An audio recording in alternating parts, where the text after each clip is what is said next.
the Badlands. Explain those Badlands. That's a hell of a name.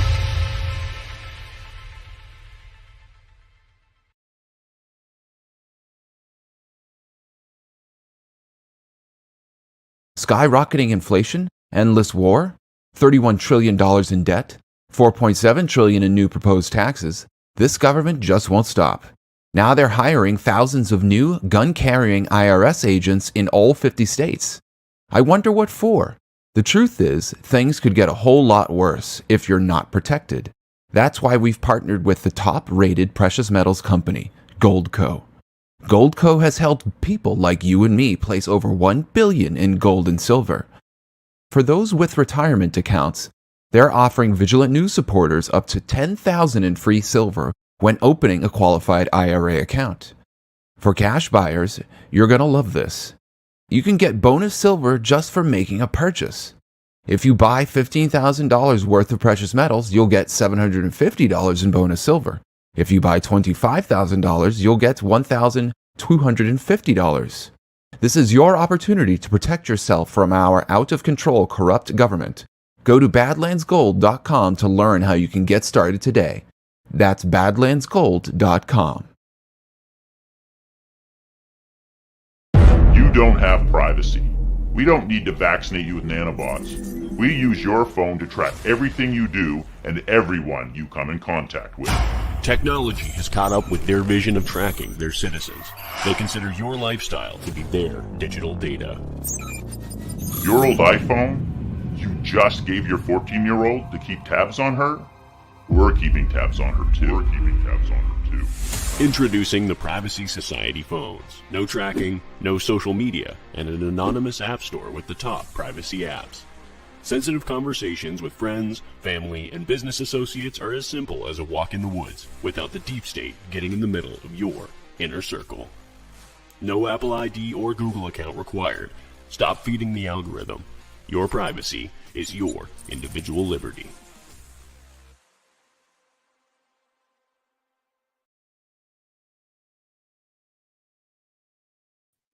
Tranhausen by Proxy?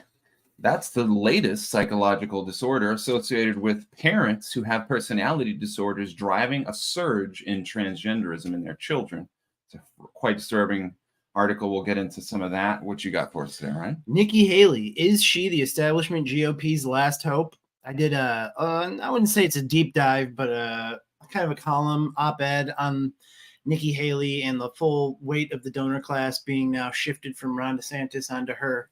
So we'll talk about that. Excellent. All right. Well, welcome to the show, everybody. Had a bit of a rocky start. Rumble was down basically up until 5 minutes before the show, so I've been scrambling to get everything put together, as I'm still doing right now. And we'll have an awesome show for you today. Welcome to the show. We are Vigilant News. I'm Justin. This is Ryan. We're the hosts and founders of Vigilant News. It's going to be a little more laid back and casual today. We've got family and friends coming in from all over the country for Thanksgiving, which we are hosting. And we've just been busy. So it's a miracle we're even making the show happen right now, honestly. Yeah, and, exactly. So, it's going to be maybe a shorter show. Exactly. Yeah, we're going to try to sum it down as much. We'll have one featured, a little slowdown of some of the stuff, but we still got plenty of awesome stuff to talk about. So why don't we jump right into our first story for today, which is your... Oh, no. I thought we were... Oh, yeah, Rapids. Yes. Rapids, I'm still getting used to the new format, folks. Okay. Which is, let us know if you like it. I think Rapids first is the way to go, personally, but, it's all about what you guys think. Okay, so the first one I got on the docket is the day after anti-socialist Javier Milei vows that, quote, the rebuilding of Argentina begins today. He then calls for Trump 2024. So if you want, do you have the Telegram pulled up? I do. I have an accompanying video to go with this, actually. Maybe you guys saw that Javier Milei, I don't know. He won, and his if you go to there it is. This is his victory dance. So he wins the presidency in Argentina, and man, make sure you find you somebody who is excited to be with you as Javier Milei is to have won the presidency. Yeah, have you ever seen somebody look at this?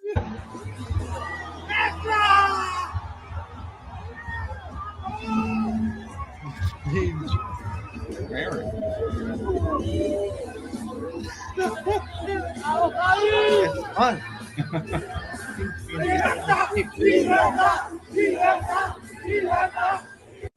Imagine seeing Donald Trump. So he got a lot of energy. I love Right. this guy. Yeah, he seems like a good guy. So far, I mean, obviously, I've never met him, but Mm-hmm. so yeah, and he is now calling for Trump 2024. Populism is rising, folks. That's awesome. You know, wherever elections aren't stolen. Next little bit of news we have: Elon Musk plans thermonuclear lawsuit against Media Matters, which awesome to see. Chris Pavlovsky is doing a similar lawsuit. I don't remember if it was Media Matters or someone else, but the interesting thing is that while he's doing this thermonuclear lawsuit against Media Matters that is causing some people to applaud him, he's also now kind of like backtracking on his free speech absolutism to basically bend over for Jonathan Greenblatt in the ADL. I don't know if you guys recall the deep dive I did on the ADL a couple months back during the summer. They were gunning for Musk hard, and he was pushing back enough. But now, since the Hamas attacks and since the whole like Con Inc. world basically decided to do a complete 180 on the freedom of speech, now they are the crying snowflakes when people on college campuses are talking about a ceasefire. Now Elon Musk is banning anything like that, anything that has to do with, from the river to the sea, any of those kind of like chants, which, we could have a discussion about what that originally meant versus how it's portrayed now in conservative media. But either way, it doesn't seem very free speech absolutist to me. I mean, I don't really have a dog in the fight. It doesn't bother me one way or the other, this specific thing. I just find it hypocritical personally. Mm-hmm. But awesome that he's suing Media Matters. I wish it was the same thing. Maybe it's a strategy kind of thing, like we can only take on so many enemies at once. So, we'll lube up for the ADL and we'll fight back against Media Matters, one enemy at a time. I don't know what he's thinking. I would love to ask him. Maybe he'll come on the show. That'd be great. Yeah. Elon, I know you watch every time. Go ahead. You're welcome to the show. Yeah, when I saw this, I heard about the news from, I believe it was Tim Pool I was watching, and it was pretty shocking. I mean, the guy who claims to be a free speech absolutist is doing political censorship, because if you look at the substance of the basis of the censorship, he's arguing that From the Rivers to the Sea is decidedly a genocidal reference. There's only one reasonable interpretation to have, which is that people who say that are referring to genocide. And because of that, we need to censor that speech. So he's not saying the phrase "from the river to the sea" is hateful, damaging, unlawful. That he's saying that the concept associated with it. Well, the problem is that the concept associated with it could have multiple different words, but he's not choosing every possible term that could associate with genocide, nor is he focusing on all genocide. He's focusing specifically on genocide targeted to Jews by Palestinians and their supporters. So it's totally political. It's totally hypocrisy. It's totally one-sided. And hopefully there's some greater agenda behind this, because otherwise it seems like Elon Musk has bent the knee to, the leftist mob. Yeah. And I mean, specifically the Jewish lobby, Right. They're the Israel lobby, but it's kind of punishing a lot of the leftists because, there's a lot of them that are the pro-Palestine. And it's definitely true that a lot of people who chant that stuff really do. Yeah. But it's okay to say, let's turn Gaza into a parking lot. Right. It's okay for Nikki Haley to be like, finish them. Exactly. Like, what is that? That's okay. That's fine. Like, there's a real interesting double standard there. Super. Yeah. I don't know. The amount of mental hula hoops you got to do in order to maintain the belief that censoring one is fundamentally different than censoring the other. The whole thing is, it's like, I don't, like I said, I don't have a dog in the fight in the conversation. I think Twitter should be a place where you can have a bad opinion, and that way it can be expressed through, a back and forth to come to some sort of conclusion about it. Banning anything because you don't like it or because the ADL cries about it, that's not, I'm not really with it, Yeah, agreed. I believe that these things need to be hashed out. You mean the Blood Tribe, the neo-Nazi Fed group that was, Patriot Front wasn't working out, so we made it even more, blatantly Nazi-esque group in the Blood Tribe. They're allowed to go out and do their thing, and they can post all their stuff on Twitter, but, people critical of, calling for a ceasefire can't. So yeah, it's just interesting. So there's that story. Oh, thanks, Chewy26. You just gave us a Rumble rant and reminded everybody to hit thumbs up. Oh, yeah. Or we're going to lose Vigilant News. And that's right. John just messaged us before the show. He said, guys, what the hell's wrong with you? You got to get these likes up, or I'm going to give you the Amscray here. Yeah, he's really like a mob boss. He's like, where's my freaking thumbs up? He had the flyers in his hands. He just wiped a bunch of blood off his hand. Anyway, all right. So here's a cool one. Florida lawmaker proposes a ban on lab-grown meat. So that's something that I could get behind. I personally love meat. I'm not gonna lie about it. But I would rather be vegan than eat lab-grown meat, personally. Like, yeah. Mm-hmm. I mean, I do it. I definitely do it. I'm sure there are bits of meat that come into my diet that are probably lab-grown that I'm not aware of. Though we try to get everything locally sourced. We try to get, grass-fed, no antibiotics, all that, no nitrites, no nitrates. But you don't always get, beggars can't always be choosers. So, personally, what do you think? I mean, I would rather eat like just straight up grass than lab. Oh yeah, I mean, it's funny because I've used to be vegan because I thought it was the most ideal health choice, and at the time it seemed like that was the case. I mean, I've been into health since 2010, and when I got red pilled on it through the Gerson therapy, and I think that while the concept of veganism might sound good, the amount of effort and energy one needs to take to actually be healthy, to be vegan, seems to be astronomical. And frankly, even I know somebody who's vegan, and he is like a walking like Stephen Hawking when it comes to veganism. He knows so much about it, but I still don't think even he has it right. Like there's some issues with him. I'm like, I don't know. I think you'd be better off if you just ate some raw eggs and raw milk. That being said, though, everybody's got to make their choice. So, and one thing we learned at CauseFest, which you weren't at, but me and American Hypnosis went to, is apparently the veganism agenda was invented by the globalists of like the 1920s and 30s. So, I don't know. I got a lot of reason to be suspicious. We'll put it that way. So, yeah. I know a lot of people who are vegan, and it's no slight against them. I tried it. I tried to be vegan for like half a year. And then I just went to vegetarian, and then I was like, I love eggs, and then I was like, I also love meat. So let's just get back to where we were. But you gotta source things, lab grown meat is not where it's at, folks. No, not at all. All right. This next bit of news here, we got Cardi B torches Biden. Our country is really effed up. He says we can fund 2 wars. That's awesome. She's just getting more and more red pilled as time goes on. And I mean, you might think what you want about Cardi B, but she reaches an audience. She does. And she's seeding these ideas into a very large audience. I saw this recently, and I'm like, it makes me wonder, if this is a genuine thing, like they're actually being activated to go against Biden, or this is the start of the slow roll demolition that is the Biden administration, so they can bring in another guy. You know what I mean? Yeah, it could be. But also, there's a large contingent of people in the hip hop music scene, especially like radio. I'm not especially, but even radio, kind of mainstream hip hop like Cardi B, where things happen and they get so disillusioned. They don't easily get like wrapped back up into the whole narrative that they're supposed to follow. Like Dr. Sebi, for example, when he was died like that, that like activated a lot of people. There's been a lot of stuff. You see Cardi B. Remember after we were down at the courthouse for Trump's mugshot and all that, how many videos came out after that of people like just being like, we're done with you. Maybe she's got such a platform she couldn't openly be like pro-Trump, say, but she's at least getting the ideas that are important out there.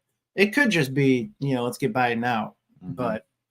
But she doesn't, and that's what we'll talk about with my Nikki Haley article. But, right. A lot of the criticisms she seems to have about Biden are criticisms that could then be put onto any establishment stooge they replace him with. Mm-hmm.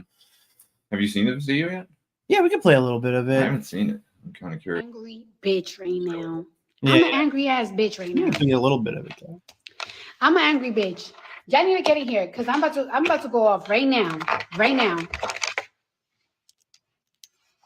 Yeah, I'm about to go off right now. Come on in. Hold up.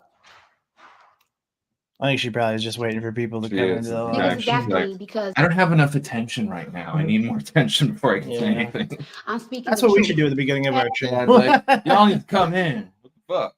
And here's the truth, right? In New York, there is a 120 million budget cut. There's a 120 million budget cut in New York that is going to affect schools, public libraries, and the police department. Y'all know I don't give a fuck about the cops, but like it is what it is.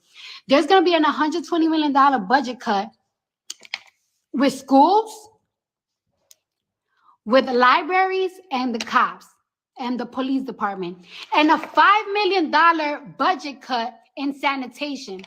Of a budget cut in sanitation, bitch, we're gonna be drowning with rats. We're going to be drowning in fucking rats. So we are going to be having a budget cut on these shits, mind you. And this is why I said I'm not.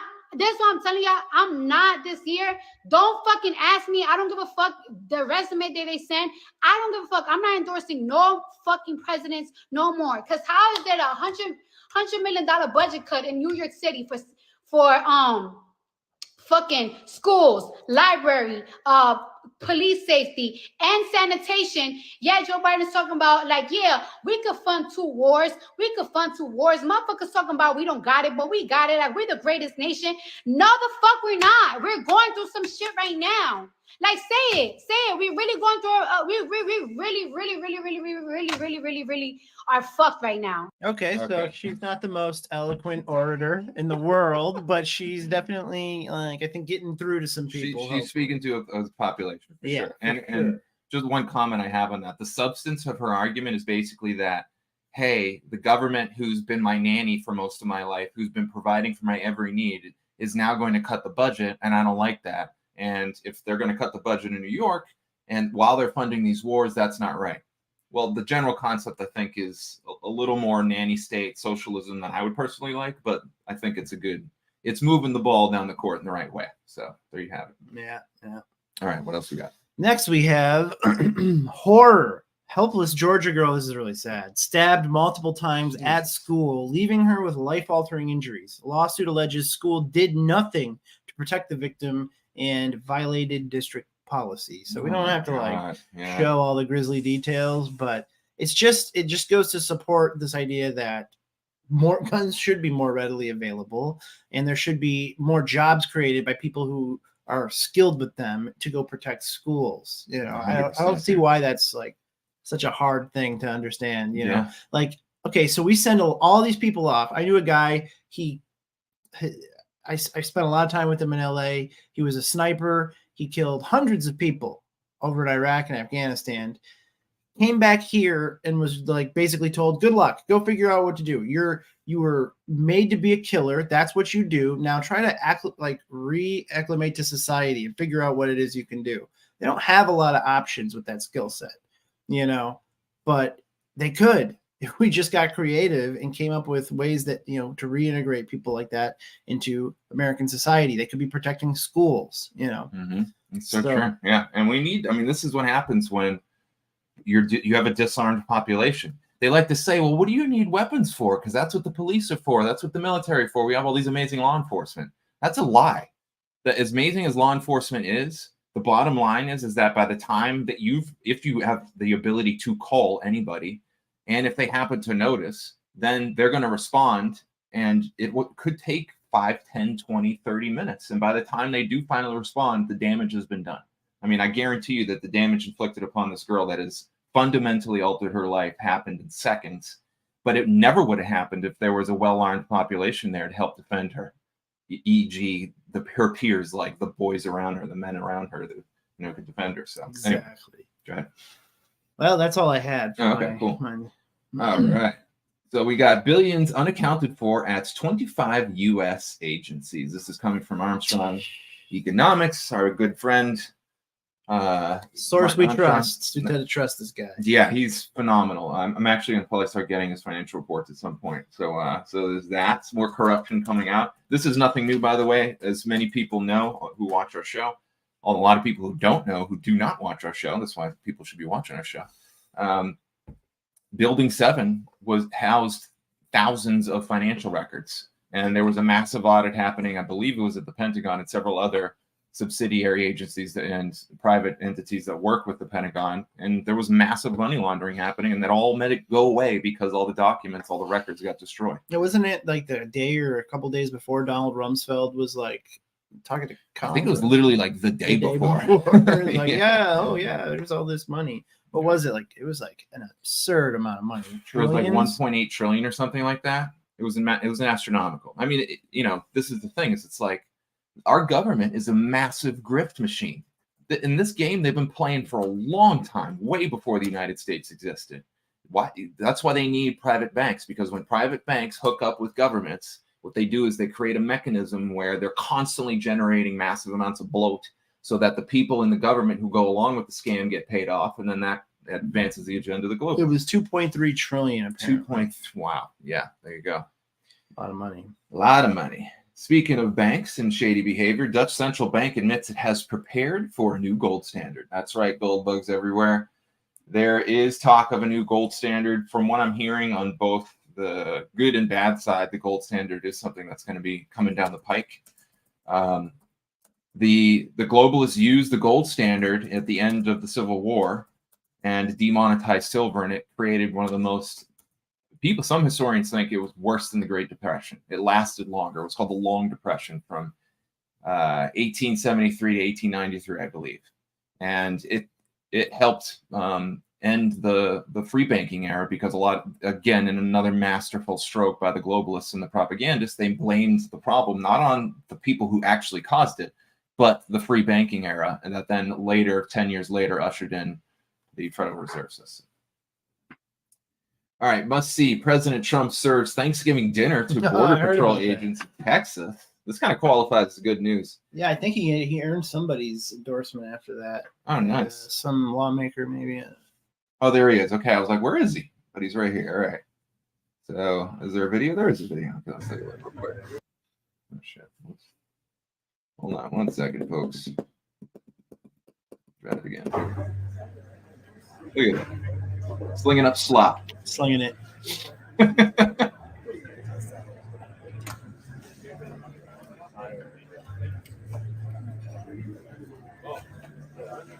That's good. He's getting a picture with Trump. That's awesome. I mean, I would if I was there. But hell yeah, I'm getting a selfie. I don't even like selfies or celebrity worship particularly, but that's one I would just be like, I got it. Yeah, you gotta do it. Except for when we were hanging out with Flynn, I didn't do it then either. I was like, I'm not gonna ask you. I was like, well, there it was like we actually had the chance to converse with him as human beings, but I doubt I'd ever get the chance to converse with Trump at a human level. But who knows? Maybe. There you go. That's pretty cool.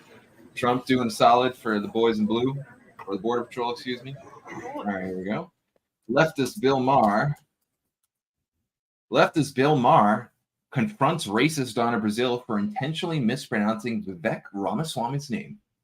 Here we go. That's pretty good. All right. And Vivek needs to just shut the hell up and go home. I'm tired of it. We all hate Vivek. Okay. It's Vivek. Well, whatever. Not that I have, Vivek. Whatever. Would you say that about other Donna, ethnic? I'm Donna. Vivek. Is it Vivek Ramaswamy? Ramaswamy? Vivek Ramaswamy. Thank you so much. I know, learn so much when I come on this show. I know. Vivek. Vivek needs to go home. I agree. We only need them establishment politicians. I just feel like there's something wrong with everybody refusing to learn to say his name. Vivek. I just feel there's a little racism there. There's just a little. Okay. Vivek, I'll say it. Okay, all right. I'm just saying. It's like, I know we don't like him, but just say his name right. You're the first one I've ever heard say that. I could be wrong. Maybe it's not Vivek. Yeah, maybe no, it is. It is Vivek, because I heard him do a rap and he said it rhymes with cake. Okay. All right. This is what the CNN audience needs to know. So one thing I wanted to say about this is that, I mean, just despite the obvious hypocrisy that, you know, the image that we're supposed to embody as white Americans in reference to black Americans is that they can do no wrong and we're the evil racists. But then when the tables get flipped, all of a sudden it's like, oh no, I'm just having a good time. It's all fun and games.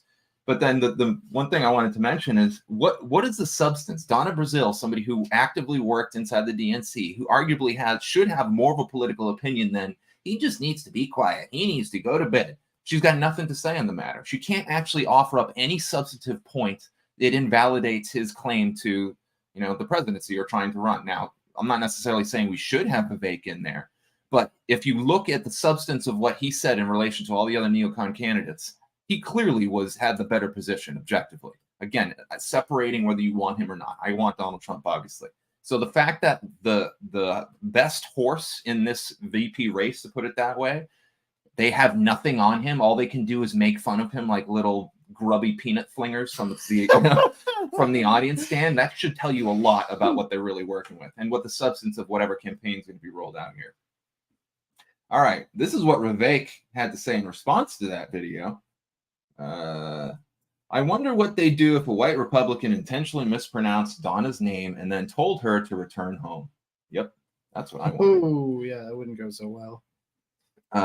This Biden saying, I like kids better than people. Joe Biden rambles incoherently at screening of Wonka. All right, here we go. It's not a joke. It's not a joke.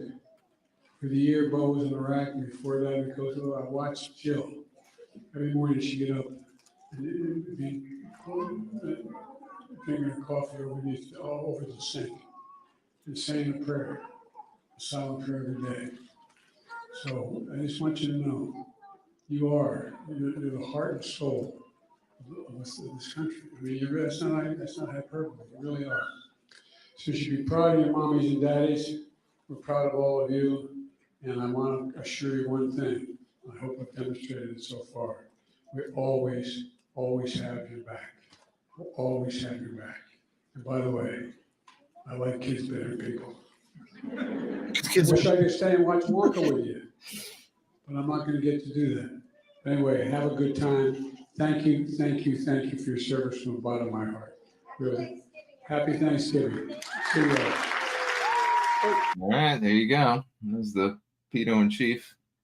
All right, so make Argentina great again. Trump congratulates conservative Milei on his huge victory in Argentina president's election. What did Trump say? Make Argentina great again. There you go. Leo Hammond's globalist death cult transhuman digital agenda defends your submission or else. Demands your submission or else. So I'm not going to have a chance to get into the article, but he does do a good job of painting a lot of interesting points, especially for people who aren't familiar with this idea of a death cult and whatnot. I like the fact that this term is being more popularized, which is part of the reason I wanted to share it with you guys today, because in my opinion, that's exactly what is going on.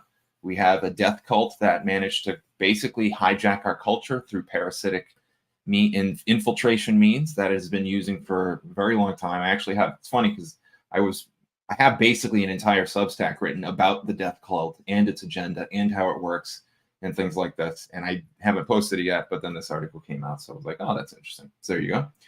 All right. So this is Osama bin TikTok. I don't know if you guys have known this, but Osama bin Laden has mysteriously risen from the dead. It's started a TikTok channel, and he's already one of the major influencers over there. Let's take just a quick look at this. It's pretty good. All right, I'm a bit late to this one, but I've got the flu. I'm going to let you guys down, though, with that juicy content. Gen Z TikTokers suddenly discovered who Osama bin Laden was, and we're all too keen to echo his take on geopolitics. My voice just wants to leave you.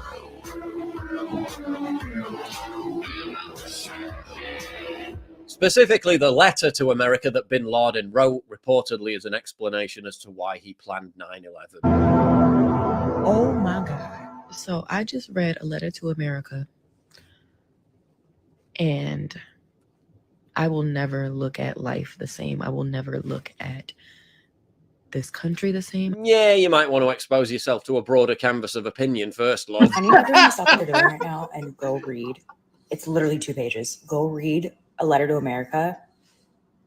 And please come back here and just let me know what you think, because I feel like I'm going through like an existential crisis right now. They don't even really address what's in the letter. It's all, oh, have you seen this letter? This will change your life. That vacuous vagueness is a deliberate propaganda technique. It's all part of this astroturf mystique. This morning I read...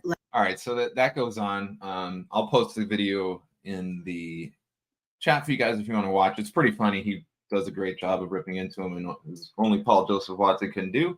See, Glenn Greenwald was defending the letter, saying it should be out there. I agree. I mean, me personally, I don't think Osama bin Laden wrote that letter.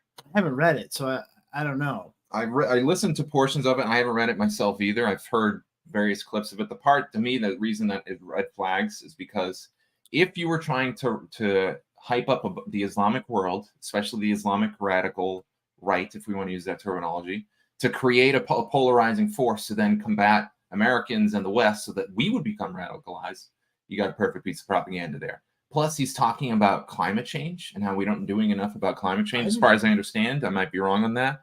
So, but what I think is interesting is, how do we know he even wrote the damn letter? Like, do we really know? Like, what proof do we have other than some news agency saying this guy wrote this letter? I don't know. It seems a little contrived to me. Do you want to comment on anything? I haven't read it, so I've only heard people comment on it. I know that according to Glenn Greenwald, it's being hyper suppressed because obviously the Israel lobby, they don't want anyone really sympathizing with any aspect of the Islamic State. They try to perpetuate this myth that the reason the Middle East and Islam hates America is because of our freedoms. They hate us for our freedoms. They hate us because we allow gays to get married. So they want to blow up the two towers because gays can get married, or they blew up those buildings because we allow women to walk down the street without burqas on. Right. But the truth is that they did that. Well, if they did it, but the reason that bin Laden hated us so much was because we were doing that and much, much more to them for decades and decades and decades. You know, it's like we have been disrupting and intervening in the Middle East for like 100 years. So they didn't want that to get kind of like circulated out into the public. They want people to think, you know, they hate us for our freedoms. They hate us for all these other reasons.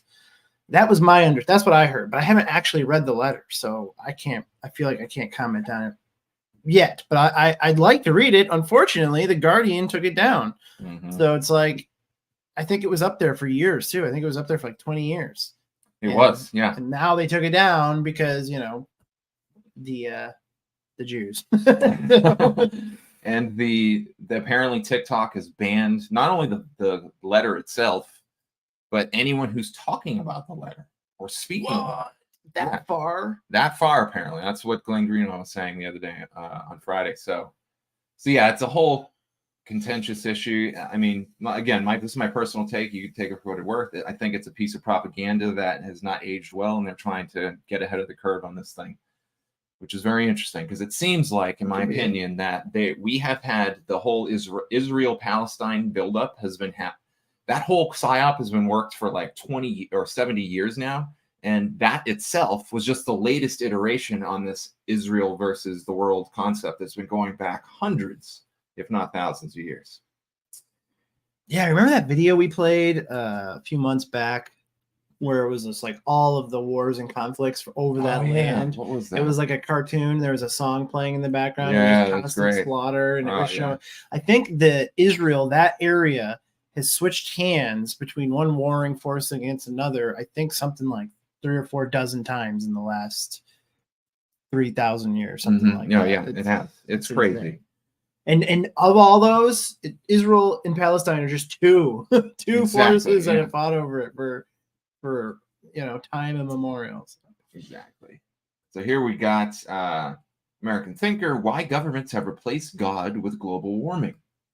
This is another very interesting article. I would strongly suggest you read it. It's interesting because the reason I wanted to mention this is because I've had a long-standing theory that the major religions that we use on Earth were themselves, if not developed directly by the death cult, certainly hijacked by the death cult. And they use a certain type of strategy to basically trap people's minds within those religions. Now, obviously, religions have a lot of amazing things. There's a lot of good stuff in there, so I'm not trying to poo-poo everything in it. But let's be honest with ourselves here. Sometimes when you are adherent to a certain religious concept, it shackles your mind and you're not able to think properly anymore, and you end up, being radicalized and duped into things that you shouldn't be. Just like the trans movement is, just like the climate change cult is, just like all these other modern day secular cults that became popular after the globalists decided to change their MO. So if you want to know a little bit of how that MO works, you can read this article. It has lots of information in there. Bayer Monsanto hit with $1.5 billion verdict in latest Roundup cancer case. Just the cost of doing business. They'll be happy to pay any number of billion-dollar fines. Doesn't really matter because their goal is not really to make money necessarily, although that's a nice perk. It's to poison the human population. That's what really it's all about, in my opinion. Rep. Jordan subpoenas Bank of America over allegedly sharing January 6 info with the FBI. And there was one. Oh, sorry, I thought you were done. Just one more, and then the bottom 80% has gotten significantly poorer since the pandemic began, and this is creating a Robin Hood mentality all over America, and that's the point. The globalists and the cult that controls the globalists, their ultimate agenda, in my opinion, is not to create another financial empire. They already did that. It's not to hijack the policy-making arms of the world so that they can have their policies pushed through. They already did that. What they really want is they want to corrupt every man, woman, and child to be as evil as they are.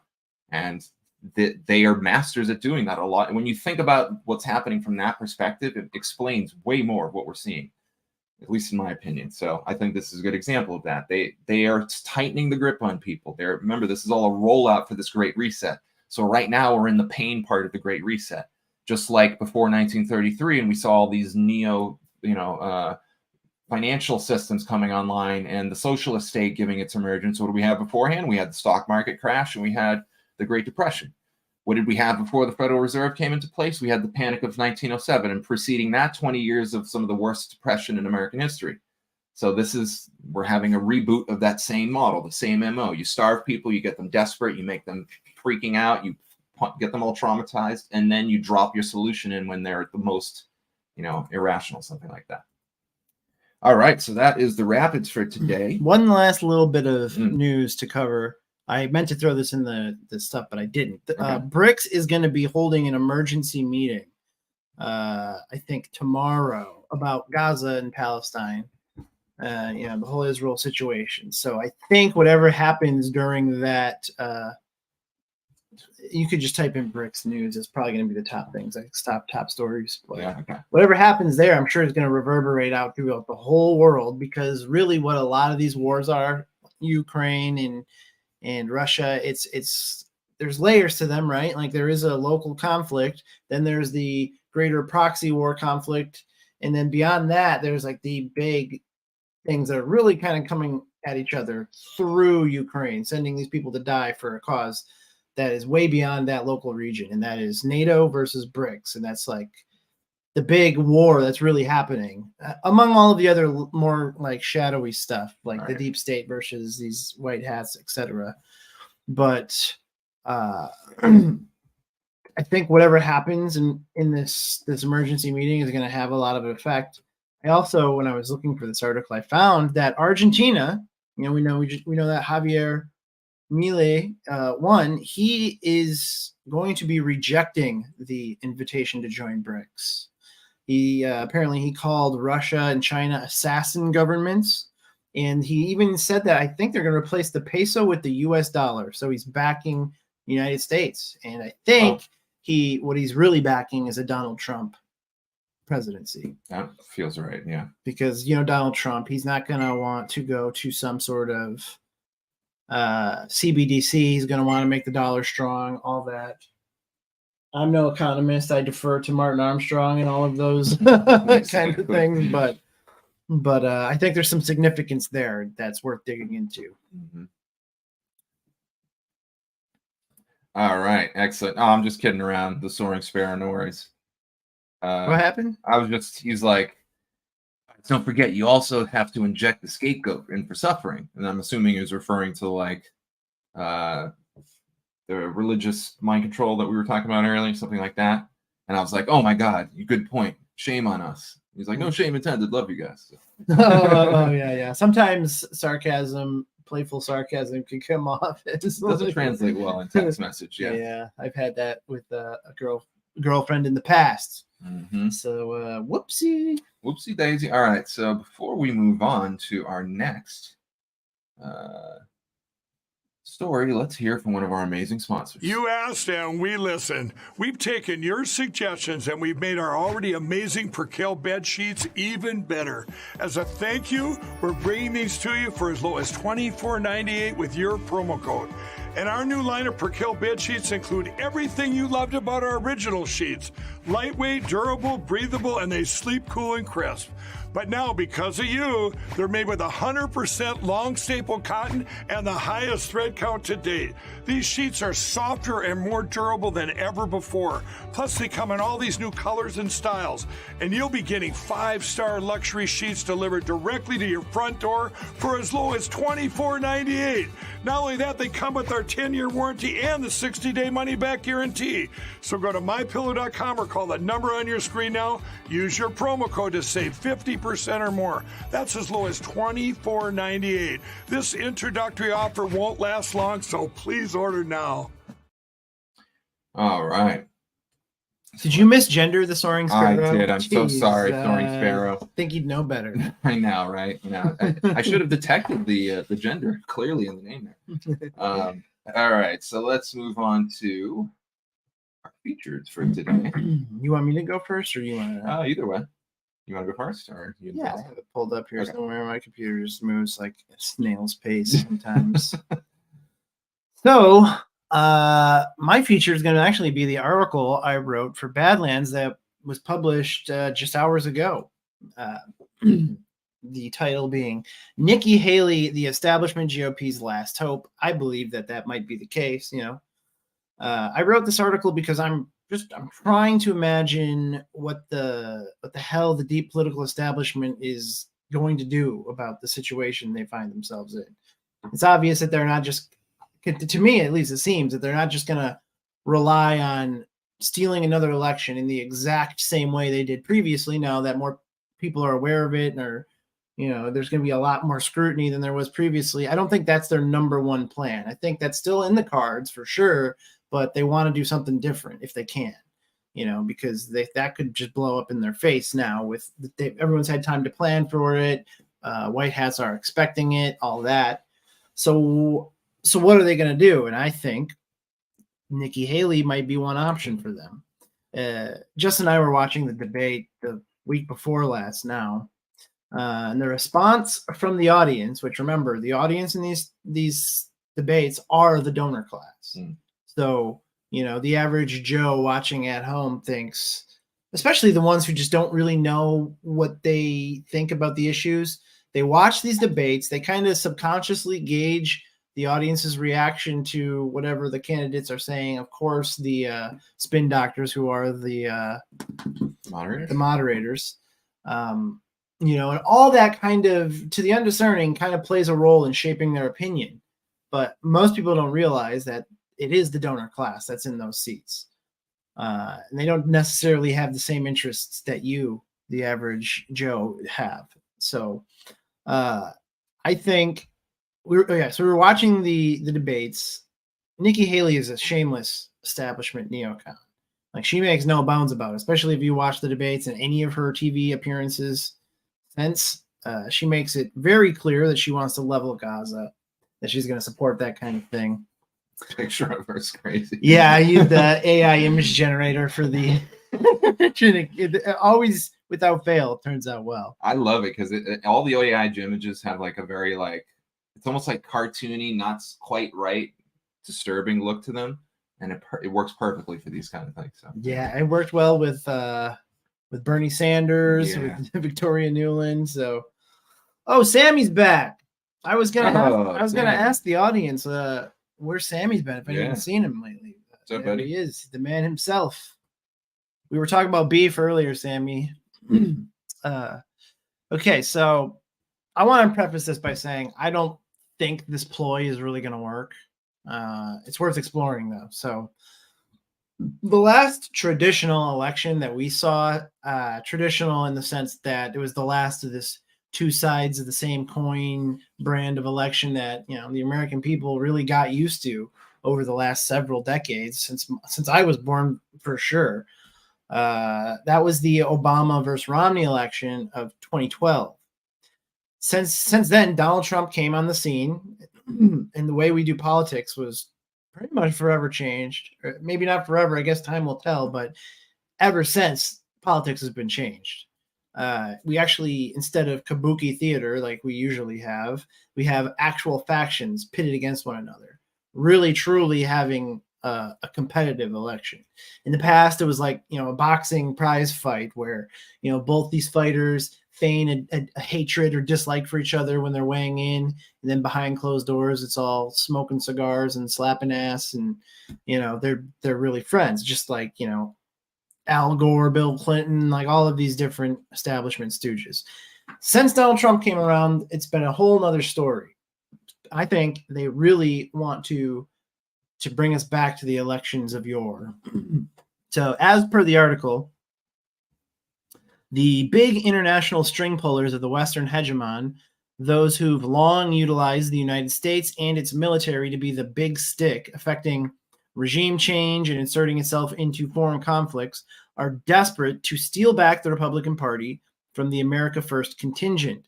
And Nikki Haley is their doomed vessel for this effort. Regarding the last debate, the participation was reduced to 5 hopefuls. Mike Pence dropped out.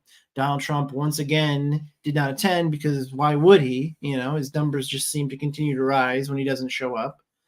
The general consensus of the corporate media was that the clear winner was the former South Carolina governor. Are you watching the same debate? Exactly. Vivek Ramaswamy had some real precise criticisms of Haley that the audience booed, and because the donors didn't like his criticisms, which had a lot to do with those donors, specifically the military-industrial complex, then, what was it, CNBC? Who was hosting it? Was it, I don't remember. MSNBC, I believe. Yeah, so then, that basically, the moderators were just kind of, in a way, like making Vivek seem to be some kind of like child, inexperienced, like, I don't know. So all the usual suspects in the mainstream media were quick to crank out pro-Haley propaganda in the wake of the debate. You had Washington Post, The New Yorker, USA Today, Time, The Hill, The New York Times, all those legacy media rags, all of which clearly deeply in touch with the sentiments and priorities of the Republican voting base, telling us that, oh, we have your new candidates here. Here you go. And I mean, maybe there's still people who fall for that, but the Republican Party has changed. So, of course, who better to speak on behalf of this now increasingly anti-war, increasingly anti-establishment voter base that is the America First contingent? Like, who better to speak for them than the establishment corporate media? You know what I mean? It's ridiculous. And of course, the polling that a lot of those headlines I was talking about relies on is coming from the Washington Post Ipsos poll, which is, the kind of poll where they very much are seeking a specific outcome and tailor everything to achieve that outcome.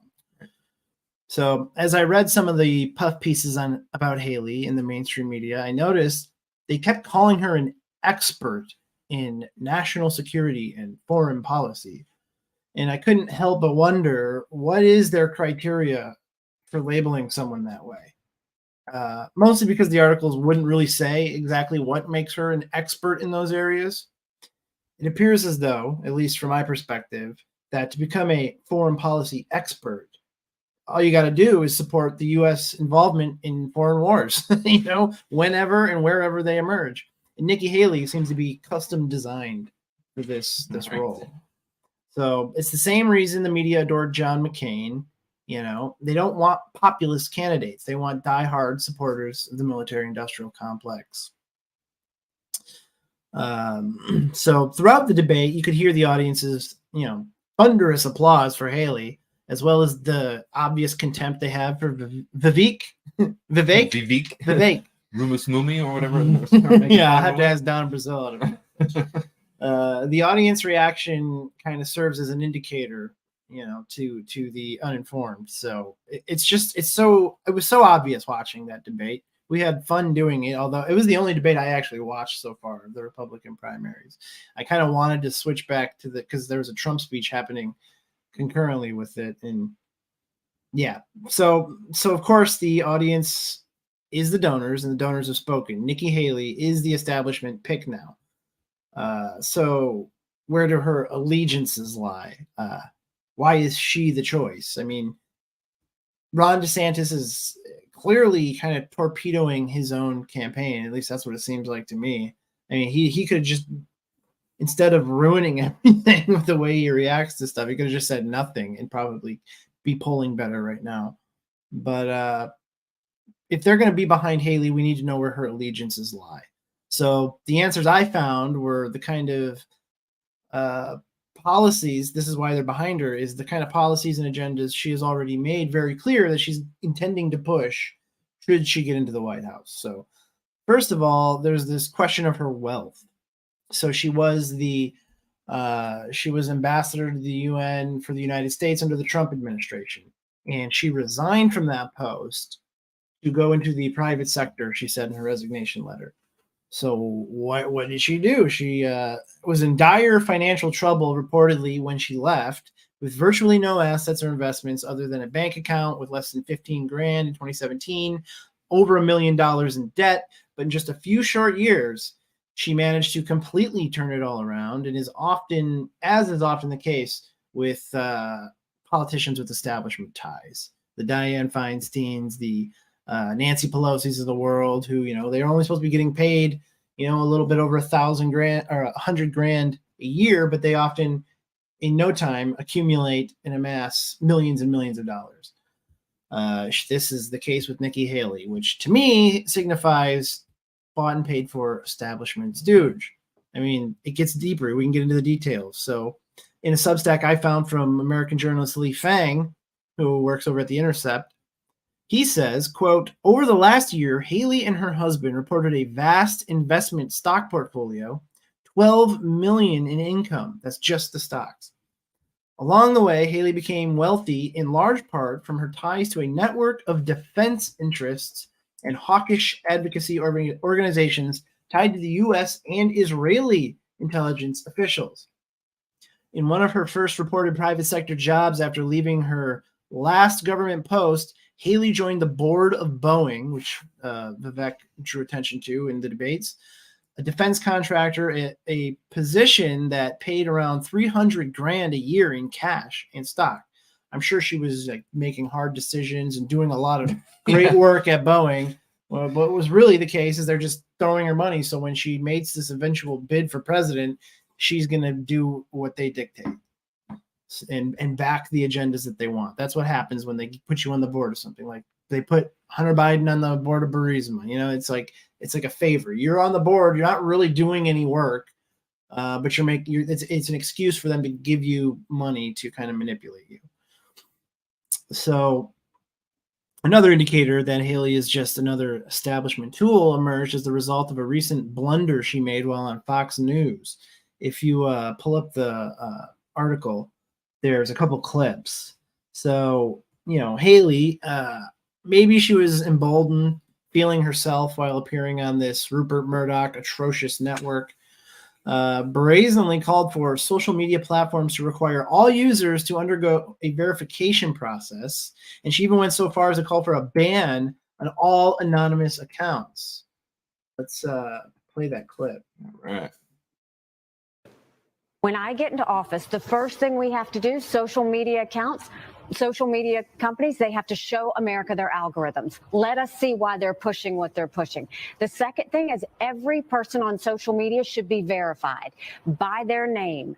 That's, first of all, it's a national security threat. When you do that, all of a sudden people have to stand by what they say, and it gets rid of the Russian bots, the Iranian bots, and the Chinese bots. And then you're going to get some civility when people know their name is next to what they say. Accountability. And they know their pastor and their family members going to see it. It's going to help our kids, and it's going to help our country. They know their pastor's going to see it. I'm just a conservative wifey wife who cares about my parish, and it's like I'm a trad mom. Come on, total. Yeah. So yeah, I wonder why the deep political establishment would ever want to eliminate Anons. You know what I mean? It's Come like, on now. I mean, people have ragged on her, making references to the Federalist Papers. You know how it's just like a part of American culture that you have the freedom to do that. And one thing I wanted to mention too about the Anon thing is that they already have hate laws on the books. They already have a lot of stuff ready to go when it comes to enforcing like hate crime type things as a methodology for suppressing free speech on the internet. But the problem is you have anonymity. And when you have anonymity, you can't confirm that the person who actually posted a comment, it was actually the person you want to arrest. But with what Nikki Haley's proposing, all that goes away. And now you got a clear path to directly arrest and harass people for posting stuff online. So it wasn't the first time she called for this either. Previously, she appeared on the Ruthless podcast and said the exact same thing. So we can speculate whether or not this is a policy she dreamed up herself, or if this is something that her keepers have tasked her with. I saw people in the chat saying, it has alphabet agency fingerprints all over it. I think that's true. I think she's a delivery mechanism for what she was just talking about there, framing it in a way that conservative moms might agree with, because she mentioned her pastor and, all that. Right. But I think that might be the case. Maybe this is something she thought up on her own. Either way, I don't think the public is very impressed. Upon receiving, after this came out, she got a lot of backlash from people. Ron DeSantis, of course, but just like people all across Twitter. A majority of conservatives, to their credit, she made an appearance on another mainstream outlet. I think it was CNBC, and in the days following that Fox News thing, and tried to walk it back. We got a clip of that as well. All right, yep. We need our social media companies to verify everybody so that we can get all of those. So you're not really out. saying that people can't tweet anonymous. I mean, but that's bad enough, because you see what it's doing to our kids and bullying and everything else. Do I think life would be more civil if we were able to do that? Yes. It's the same reason why I think doxing, you should stand by what you say. But no, if you can have anonymous, I don't mind anonymous American people having free speech. Okay. What I don't like is anonymous Russians and Chinese and Iranians having free speech. How would the conversation? No, obviously that's not what she said. That's not what she meant. And this doesn't, how would you only be able to force Russian and Chinese and Iranian people to use their names? How would you know they're Iranian, Russian, and Chinese unless you knew everybody's identity? Exactly. That's a great point. Exactly. So it just goes to showcase that she didn't mean that. She didn't think that response through very well. She's just received the backlash, and now she's trying to subtly walk it back. Oh, this is what I meant, Yeah.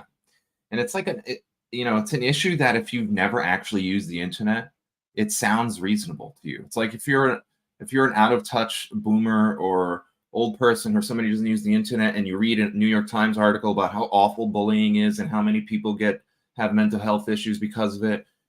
Nikki Haley's gonna come to you and be like, we need to stop all those bullies and those bots because they're harassing our kids. And you'll be like, well, it sounds good to me. Okay, let's do it. But then if you actually use the internet, it's not like that at all. And then the crazy thing is most of these bots probably aren't even really people. They're like intelligence agency assets and J6ers or J-Trig? Oh, J-Trig. Yeah. And all of the organizations like that we don't know about. Right. Where you got government contractors getting into arguments with themselves in comment sections and trying to. So, it's not a good look, but the donors really don't have any other choice at this point. Her polling is, I guess you could say, noteworthy relative to the likes of Chris Christie and Ramaswamy. And she's closing the gap between herself and DeSantis as the distant second place candidate behind Trump. And, like I said about DeSantis, it looks like he's intentionally ruining his campaign. I don't know what to think there. It's just a deep speculation. I wouldn't bet on this, but as just an idea, I thought maybe DeSantis is in on it with Trump, and he just acted like he was going to run so he could soak up all that, big money, the establishment GOP donors, and then completely ruin his. I mean, that's like one of the only explanations that makes sense to me. It's a pretty good one. And now they've realized that that's the ploy, so they're moving all of their chips over to Haley. Right. It's just it's a theory, but or maybe he just is just terrible at I don't know. I have no idea what's going on with that, but anyway, so yeah, she's closing the gap with DeSantis. Her numbers still are minuscule in the shadow of Donald Trump's polling, which begs the question, what's the point? What's the point of putting all of this money and effort into Haley if you know it's just not going to happen to Trump? If you care for my personal opinion on the matter, I believe, first of all, Nikki Haley is nothing short of monstrous. She's a dangerous and fanatical human being who doesn't even try to hide her despotism. And you saw her in those clips, and when she was saying "finish them," like she gets off on being like saying really like dramatic, like almost overly authoritarian or warmongering kind of sentiments, and she has no bounds about saying those things. So of course, it's like she's the perfect candidate for the GOP establishment to rally behind. Yeah, exactly. But it could be that they have no other choice and are merely acting out of habit. We got to support somebody. It is also possible that the tremendous amounts of money that will undoubtedly continue to pour into Haley's campaign suggest that while it might not be the only strategy at play, there is a considerable number of eggs in the get Trump off the ballot basket. Of course, it's all speculation. Either way, Nikki Haley would be a disaster for America. Yeah, 100%. I mean, I think you're spot on at the very least that Vivek's presence, like if you think of all the people on the stage in the debate, they were basically all saying the same thing, And there was even a point during the last debate where it almost looked like Vivek and Tim Scott were like joking around because Chris Christie and Nikki Haley were saying the same thing. But in any case, the fact that Vivek is saying things that are kind of blowing the grand con, and he's calling out the shots, and then you see the stuff that comes out from Donna Brazile. You see what happened from Nikki Haley. She didn't have a real response. She just called him a scumbag. You're scum. That's the type of behavior a bully has when somebody confronts him. That's the type of behavior a con man has when their con's being exposed. They don't really have any substance to their argument because their argument is deception, fallacious bullshit. So we got people in the chat saying her real name, Nimarata Nikki. What is it? What? Really? Randhawa.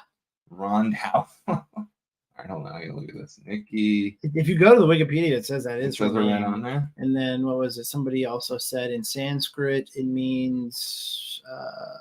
Come on. Oh, I think I saw something about the Sanskrit meaning of this. It says something. I'm sorry, my computer just moves so effing slow. Oh yeah. Namarata means bowing humility in Sanskrit. Well, humility certainly right. Right. Interesting. Okay. Nikamirata Narat. What is she? Is she Sikh Punjab? Wonder what her ethnicity is. If she's from like the Khazar area, Kazakhstan.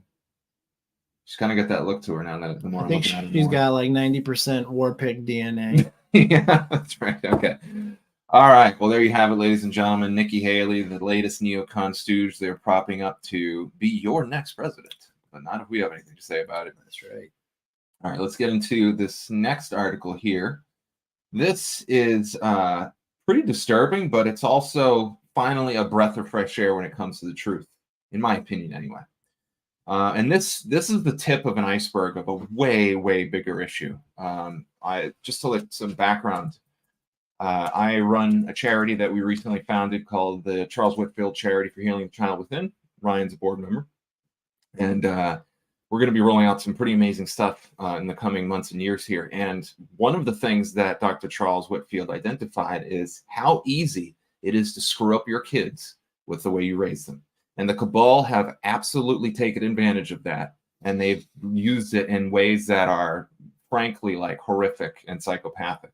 So this issue of using parents to mess up their own children who don't even know they're doing it is way bigger than just transgenderism, in my opinion, way bigger. Charles Whitfield said that he thinks he met somebody who didn't have a screwed up childhood. And the guy had thousands of patients. He worked on the ACE study where they did 17,000 case studies with children, adult children, and interviews and things like this. So there's massive issues here. This particular issue is a little easier to wrap your head around. It's called Tranhausen by proxy. That's not an actual real term. If you ever heard of the term Munchausen. Yeah, Munchausen by proxy refers to, correct me if I'm wrong, Ryan, but the intentional killing of a infant by the mother as a result of either postpartum depression or some other thing like that. Yeah, that's it. All right. So basically what can happen is it's like a syndrome. Exactly. Right. Usually, from what I understand about it, usually postpartum depression can be associated with many different things. A woman, when she's going through her pregnancy. Oh no, it's a rare type of mental disorder in which a person fakes illness. The person may lie about symptoms, make themselves appear sick, or make themselves purposely unwell. Oh, interesting. And they might even really believe it. But Man, which is exactly like what they're doing with the whole transhuman transgender thing. Munchausen by proxy. Man, I could have sworn it had something to do with it's fictitious disorder imposed on another is a mental health disorder in which a caregiver creates an appearance of health problems in another person, typically their child. Okay. All right. So my understanding of it was a little slightly off than the official definition. So this is the official definition, just to set the record straight and make sure we're talking about the right stuff here. Thanks, Ryan. Munchausen by proxy, also known as a fictitious disorder imposed on another, is a mental health disorder in which a caregiver creates the appearance of health problems in another person, typically their child. Holy mackerel, if that doesn't describe the transgenderism thing, what does? Yeah, exactly. So getting back to the article here, I'm going to skim through the first section because the real important stuff is at the bottom, but it refers to, just to tell you, because there's an importance to bring in a biblical concept. God in the beginning created man, and then he asked man, or Adam basically, to name all the animals. And that aspect of naming is very important because psychologically, there's a reason why you need words to think about things, because your mind, in the linguistic aspects of your mind that uses syntax and grammar, the thinking part of it seems to need words. And if you don't have words, you can't really think about the ideas all that clearly. That being said, having words to describe what is really going on with transgenderism and not the insane batshit crazy stuff you hear from the left is really important. So the term Tranhausen by proxy was coined for narcissistic parents who push so-called gender transitioning on their children, some experts say. Tranhausen by proxy isn't an officially recognized term. It's a play on an official condition known as Munchausen syndrome by proxy. Munchausen syndrome by proxy is a mental illness that also sometimes called medical child abuse or fictitious disorder imposed on others. It's exhibited mostly by women seeking attention by exaggerating or making up an illness of children or others in their care. Now, what's interesting is I'm fairly certain that Jeffrey Dahmer's mother had Munchausen in some capacity. We know for a fact, well, based on what we've heard anyway, that she had postpartum depression. And because of that, she was not able to have co-regulation with her child. So when it comes to children, raising kids, your face is the most important tool you have to work with when it comes to helping your kids acclimate to the world. Every time your kid looks at you, there's this beautiful connection that happens, and you need to smile genuinely, within reason. Obviously, you can't be unemotional. You can't be emotionally inauthentic, but there's so much that happens through subtle facial expressions. And when mothers in particular do not have the emotional support they need post-pregnancy, in what I like to call the external pregnancy or the 9 months following birth, then they often have a lot of depressive facial expressions, especially if they have discussed issues with changing diapers and all the stuff that comes with dealing with a kid. And that negative facial expression can imprint on a kid, and it can cause all sorts of really nasty, horrible issues in children that are almost completely undetectable in the modern, psychiatric community. But because of folks like Dr. Charles Whitfield and you can go to the website, by the way, charleswhitfield.org, and you can learn some more about some of the information there. Anyway, so the reason why this is important is that there's the relationship between children and parents is critical, especially between mothers. All right, but then that extends outwardly into the community as the children get older, especially. And it is true. It takes a village to raise a child. It is a part, what I would describe as a piece of sophisticated propaganda and socialistic warfare and psychological warfare that we've been convinced to think that a single person can raise an entire child. That is not true at all. You need to have more than one person, I would argue. All right, so this is a response to a recent Pride.com post in May that says 15 celebs who are out and proud of their trans and non-binary kids. The article praises stars such as Cher, Shade, Sade, that's it, Sade, Jennifer Lopez, and Charlize Theron. Wait, who had posed it? Praises. So it's in these are the celebrities. Oh no. Yeah. Sade, no. I know. Unfortunately. Yeah, the bottom line is, in my opinion, you have to be a special kind of retard to be a popular celebrity. And I don't mean that as a pejorative. I mean that like you have to be easily influenced by people with big dollar signs behind their names or big prestige, because you tend to just some types of people just tend to believe whatever they're told, especially if they're dangling the carrot of celebrity in front of them. And they're almost willing to completely sacrifice everything in order to get it, as we've seen in Hollywood over the past few years. And, you know, people who believe that you can be any gender you want, I'm sorry, I think it's a form of mental illness myself. Okay, so it's a parent-fueled condition. This is coming from a Dr. Lee, L.I., who believes contemporary gender medicine is no longer based in reality. Now, she said it's more about ideology, and the outcomes and the long-term side effects of treating gender dysphoria are murky. If you've seen the movie What is a Woman, you have some indications there about these treatments, this gender-affirming care is not really helping anybody. It's basically designed to create a lifelong medical patient that can pay for an enormous amount of, well, the medical system can make a ton of money off of, but then the political system can use that person who basically is totally hooked on globalist propaganda for their sense of reality. Once that has happened, once a person actually believes that it's possible to transition into a gender, which it is not, then that person will effectively have crippled their mind, and they will likely stay on the camp for a long time until they have a kind of detransitioning moment, in which case they might get red pilled and, you know, flip sides. But the point is that it's, you know, if you're looking for a population that is almost totally and completely under your thumb from an ideological perspective, the globalists are like, trans them up all the way. I love it. Let's do it. All right, so previous to this recent emergence, as we saw in the movie What is a Woman, or the film Cut by Simon Esler that we debuted here on this channel earlier this summer, strongly suggest you check that out. Cut, daughtersofthewestfilm.com, I believe. Gender dysphoria was a rare condition that occurred mainly in young males, and the rate was something like 1 in 10,000. So prior to around 2010, the rate of transgenderism in women was almost unheard of, and it was mainly in boys, and it was mainly in boys who displayed certain behavioral characteristics from early on in life, like cross-dressing and things like this. And then they, at some point, decided that they wanted to transition, something like that.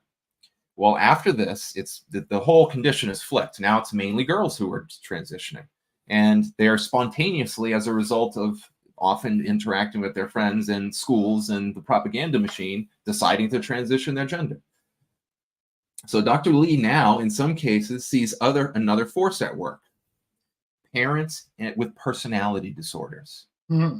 So what is being said here? Well, what's being said here is that what is being hinted at here is that parents in some way are responsible for their children buying into this agenda or being forced into it more to the point. Narcissism, which has similarities to Munchausen syndrome by proxy, may contribute to the proliferation of gender dysphoria claims and shouldn't be ignored, she said. I'm going to make some, if everything else I said wasn't sensational enough, what I'm about to say is pretty sensational too. From an ACE perspective, adverse childhood experiences perspective, which when you hear ACE, what I want you to think is somebody didn't have a perfect childhood. Doesn't mean that they were abused. Doesn't mean the parents were horrible tyrants and abusers. In many cases, people who have ACEs had amazing parents who really tried their best as much as they reasonably could. With their own aces. Yeah, with their own aces, you know, but to zoom out for a minute and ask yourself, well, how easy is it to screw up your kid, whether intentionally or not? It's insanely easy. And, this is a much bigger discussion, but I think this isn't an accident from God's perspective. I think God designed the human organism to be that sensitive because ultimately we need to have a society where everybody mutually takes responsibility for everybody else and we actually are our brother's keeper. Anyway, getting back to this discussion. Narcissism is huge. When you're a narcissist, it's like you're stuck in your toddler years, because when you're a toddler, there's a natural narcissistic phase. You're naturally self-focused because you're trying to figure out where the world is and where you begin. That's basically it. So you need to go through that narcissism phase. And that's also why anytime somebody's tools or beliefs or values or mechanisms or worldviews that they use to manage their relationship with reality break down, like during a depressive episode or something like that, or breakup or divorce or loss of a friend or family member, anything like that, any major tragedy, it often comes with an episode of narcissism afterwards. Because what's happening is the soul is looking in, or the self is looking in to try to figure out and make sense of what happened. And that's often a self-directed process. Well, when it comes to children, parents have to be the opposite of narcissistic. They have to be selfless as much as reasonably possible. Not to the extent that, their kids can run their lives. No. But what I'm getting at here is that if your child is in some sense in the driver's seat. So they are the ones who's guiding things, but you have to be there to help them and guide them and tutor them and things like this, tutor them and things like this. And when parents tend to be narcissistic, they suppress and otherwise compromise the free thinking and free expression of their children, which at a subtle level, and this is a controversial issue, but it's not any accident that within the LGBTQ community that you have way higher rates of ACEs than outside of that community. As a matter of fact, go ahead. No, probably what you're going to say, actually. So I won't interrupt. Well, I was just going to say that, and I have many friends in the LGBTQ community, and almost all of them had either single parents, single mothers, or parents that were narcissistic. Or abuse. Like another thing I've heard a lot about is that a lot of them have been abused in some way or another, or maybe their first sexual encounter was something not, a little weird about it. It's something that just kind of turned them off of the natural way. Something happened that kind of just interrupted the way a person would naturally progress sexually. Does that sound right? No, you're spot on. Exactly. Like, so the seed of sexuality starts with the observation of masculine and feminine, I would argue. And the reason I mention that is because if for example, there's one person I'm thinking in particular, I'll use as a case study, although I will keep them anonymous. I met them in 2017.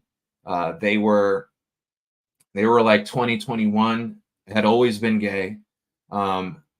His mother was somebody who was married for a short period of time early in her life, divorced for whatever reason, and kind of never really entered the dating world again. It was one of these like bitter at all men type of women that I'm sure you've encountered in your life before. And so what she would do apparently is she would, like, any opportunity she had to speak to the wound in her from her husband about the world in front of her child, she would do. So she would see something like on TV, and she'd be like, this is what men typically to do. All men screw me, these kind of things. So you can imagine if you're a 3, 4, 5-year-old and you're hearing this rhetoric from your mother, the person who is effectively your gateway to reality itself, that's going to have an effect on your sense of masculinity. You might even shy away from masculinity and eventually have an aversion to femininity for a couple different reasons. One, because you've never really had the chance to explore what genuine masculinity is. So you don't know how to embody it yourself properly because your mother, every time you've had masculinity framed to you, presents to you a negative association that makes you want to distance yourself from that because you want to stay closer to your mother. So that's one vector.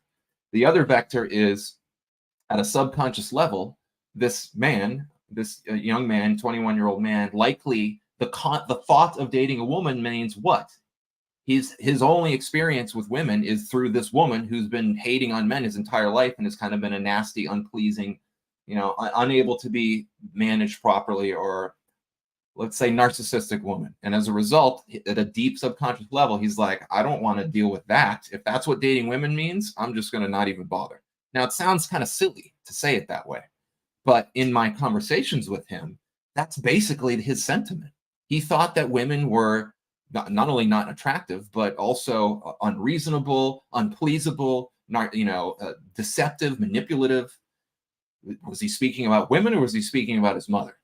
This is the kind of thing. Last point I'll make on this is there's a book called Gender, Lies, and Suicide by, I forget his name, but he was one of the first people to undergo full-blown bottom and top surgery in the 1979 for transgender sex surgery. The one for the kid who got like his junk burnt off in the. No, but that was around the same time. Okay. Yeah, it was a different guy.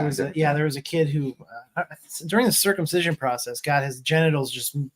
Oh, you guys probably all seen it in the. What is a woman? What is a woman? Yeah, it was Money. Mm-hmm. Dr. Money's like first real attempt to try to make a trans person. Yeah, exactly. So this is something different. So this guy who wrote Gender, Lies, and Suicide, his father was abusing his mother in the 50s, 60s, and he would beat the hell out of her to the extent that she'd be unconscious on the ground, apparently. This is what I remember anyway. And his impression of men, very early on, he wrote this in the book. He said, when I can remember, some of my earliest memories was how much I hated my father and how much I never wanted to be like him. And then that was so strong. He had such an emotional aversion at a deep level to masculinity and maleness itself. When he started to go through puberty, he felt very uncomfortable, and he had a kind of like a latent disgust response to his own sense of masculinity. And he started to identify with the opposite gender. And then, years later, after he gets the surgery and he ends up regretting it, he transitions back and detransitions, I should say. So anyway, so the reason I bring all of that up is it's very, very easy to subtly manipulate a child who's highly impressionable to get them to have a disgust or aversion response to their own nature, their own femininity or masculinity, their own sexual nature, all sorts of things. Okay, so go ahead. Well, I was gonna say, if you guys don't give us a thumbs up, I might actually butcher my genitals. So please give us a thumbs up, or I might have to become a woman. Yeah, and you said he didn't say this just now, but earlier you were saying you'd have to do it live on air, and you don't want to see that. That's kind of nasty. All right, so here we go. All right, so the article goes on to say narcissism of some of these mothers has been exposed. She said mothers in particular may use the attention from having a transgender child to climb the social hierarchy. And have you seen any TikTok mothers or Instagram mothers or mothers that are getting heaps of praise because they're, consenting to the sexual mutilation of their children? There's a lot of them out there. She's not only the medical professional, she's not the only medical professional to feel this way, Dr. Lee. Munchausen syndrome by proxy in parents has been described by insiders working in the gender clinics in the United States and abroad, Dr. Lee said. So we have doctors within these gender clinics using the term Munchausen syndrome by proxy to refer to some of their patients, which are the children of these mothers. The condition is associated with what's known in personality research as the dark triad. Those exhibiting dark triad express Machiavellianism, which uses deception to win power. When you hear Machiavellianism, think the cabal, think con men, think people who have no problem lying, stealing, manipulating, breaking people, doing all sorts of stuff to get their way. It's not technically psychopathy, it's a different type of personality, but it's very similar. They also express underlying psychopathy, such as amoral behavior, and they express narcissism, which is the need for admiration coupled with an absence of empathy for others. I mean, if I guarantee you, if I had the opportunity to interview, let's say, 10,000 transgender mothers, and I could get a decent shot at giving them a survey that would draw out their personality proclivities and preferences, almost all of them would display in some measure what I just described here. And again, if you take this description and you lift it out of the trans subject and you ask yourself, well, have mothers ever manipulated their children to claim power that they didn't have and then to claim social status? Have they ever used psychopathy and immoral behavior, amoral behavior to move the ball down the court in the direction they want? And are they generally narcissistic to the extent that they want a lot of admiration and they want and they don't have a lot of empathy for others. Well, we're talking about a huge population of parents right there. Another thing that Dr. Whitfield said, he studied a lot of child abuse, people who were pedophiles, dynastic pedophiles, as a matter of fact, people who were raised by pedophiles, abused by their own parents, who were engaging in pedophilia, and then did that to their own children. That's what a dynastic pedophile family is. And there's a lot of them out there, way more than you'd like to think. What Dr. Whitfield discovered through the False Memory Syndrome Foundation work that he was doing is there was an entire group of people in the country that were using lawyers to sue psychiatrists to prevent their kids who they had abused from getting any type of justice in the court system, or even having mental clarity to know what the hell was going on with them. This is how bad it is. So if you're thinking to yourself, there's no way in hell a parent could possibly manipulate their kids for their own aggrandizement, I'm sorry, but that's not the case. It seems to be like at least 20 to 30% of the population is absolutely capable of this, if not more than that, because the numbers he pulled was something like out of all the kids that get abused, sexually abused by their parents, 30% of them flat out deny that it's happening and lie to their own kids and gaslight their own kids to keep it going. So there you go. All right, so rounding this off, the Tranhausen by proxy is not an official term. It's supposed to practices of the clinic and describe parents who are adamant about transitioning their children. In July, an article appeared in LGBT Courage Coalition, and Miss Reed wrote about her children at a clinic where the victims of one parent's pathological psychological needs. As horrible as this is to say, I did see parents, primarily moms, who showed signs of Munchausen by proxy syndrome. Miss Reed is a lesbian and mother of 5, described how the center tore families apart when both parents didn't agree to putting their children on hormones. Fathers often attempted to stop the medical transition of their children, she wrote. And staff, she wrote, often referred to those fathers as idiots or said that they had patriarchal issues. So do you see how there's this whole sophisticated ideological web to capture parents, well, first to capture children, to capture parents, to capture school teachers, to capture medical professionals, to capture politicians, to capture lawyers. It's a whole web that grabs almost every sector of society, all designed to condone a completely barbaric practice of forcing a child to transition genders, which can't even happen. I mean, it'd be one thing if you could actually do it, and maybe, we could say, okay, it's not that bad. But it's not even possible. You're just going to mutilate the kid. They're going to be miserable for the rest of their life. I mean, it's horrific. And they always want to talk about, you know how many trans people kill themselves on a daily or annual basis? But it's like, yeah. And how many of those are because they realize after their surgery that they can never truly be another gender? They never mention that little bit of nuance. Exactly. Yeah. Exactly. But, and you could that framework you just described, that can also be applied to, we saw the same thing happen with the vaccines. One group convincing another group, and it going down the line, and anything that they do, climate change, all these different various initiatives they have. So. Bingo. Yeah, exactly. That's a great point. So you can use the MO we just talked about and apply it to all sorts of things. And it broadly speaking, I think it's the cult MO, because when one belief confronts another belief, and the reaction of the group is to suppress the genuine, authentic inquiry to maintain a form of dogma, that's a cult right there. It's exactly what a cult is. And it's designed to suppress free thought to maintain a certain political power. So the people in the cult are themselves being used by the members of the leaders of the cult, who are using the whole social system to aggrandize their agenda or to spearhead their agenda. So anyway, all right, I'll end it at that. Fascinating and disturbing article. I like what MedBed said. If you're raised in an abusive environment, it's like MK Ultra homeschooling. Trauma is the key to bifurcation of spirit. Bad habits beget bad habits, break the chain. Yeah, I love it. That's Amen, great, brother. That's exactly what it is. Mm-hmm. Yeah, I completely agree. So there you go. There's that point. Let's jump to let's see. I want to do book of the week or month. Yeah. It's I guess we do have another week left of this book. In case you guys missed all the other shows this month, Why Liberalism Failed. It's a very I don't know if the book is for everybody. It's like very scholarly and academic. It reads like, they make references to things that usually should just be assumed that you know, but then you have to go look up because you don't know what the hell they're talking about. But in all that, if you can get through that, there's a great liberalism failed. It failed as a direct result of its success. It was always meant to be a devouring philosophy to ruin the West. It was the end goal under the guise of, doing a freedom and all these other things.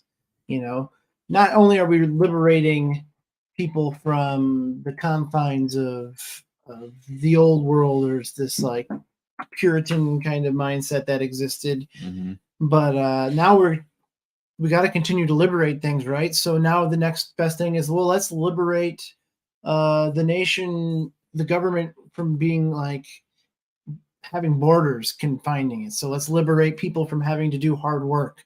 Let's liberate people from the gender they were born as. You see what I mean? It's like where liberalism could have helped society ended a long time ago, and now it needs to continue to liberate us from all of these other things, toxic ideologies that are essential for humanity, like hard work and things like that. So the guy makes some pretty cool arguments in the book. I'll let you guys read it. Patrick J. Deneen. He's a professor at Columbia, I believe. Nice. All right. There you go, ladies and gentlemen. I was about to pop the link in the chat, but then my thing asked for my password right on the show. It's funny, like the Google, it has this timer where it makes you put in a password every so often. And for whatever reason, it loves to do it while I'm actually on a show. It's like out of all the times it should do this, it's right when I'm on a show. Are you gonna show everybody your password? No, I'm not showing it right now. Okay. But I should, you guys need in to the have interest the of transparency. All right, well, I can't get to the sorry guys, 1 second. Let's try this.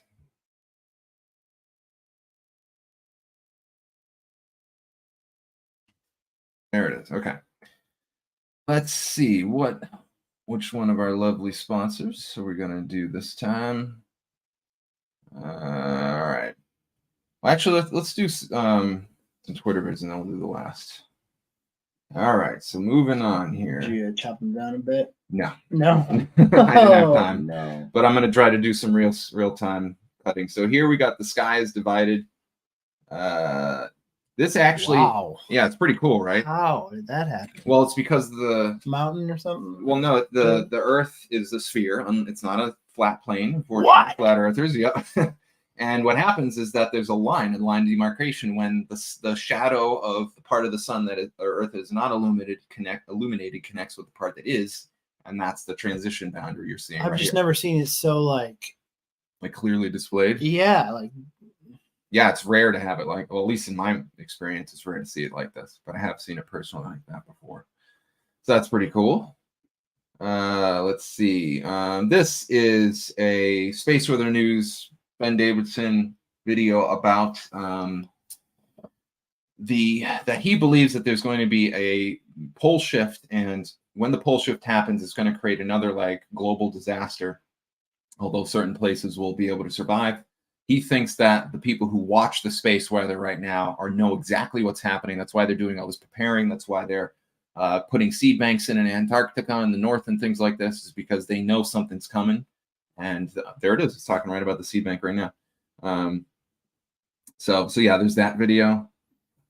This is Fauci actually admitting that the myocarditis. Again, we have experience with this type of vaccine in billions of people. It's a safe vaccine. Of course, with the mRNA, there's a very, very, very low risk, particularly in young men, of getting a myocarditis.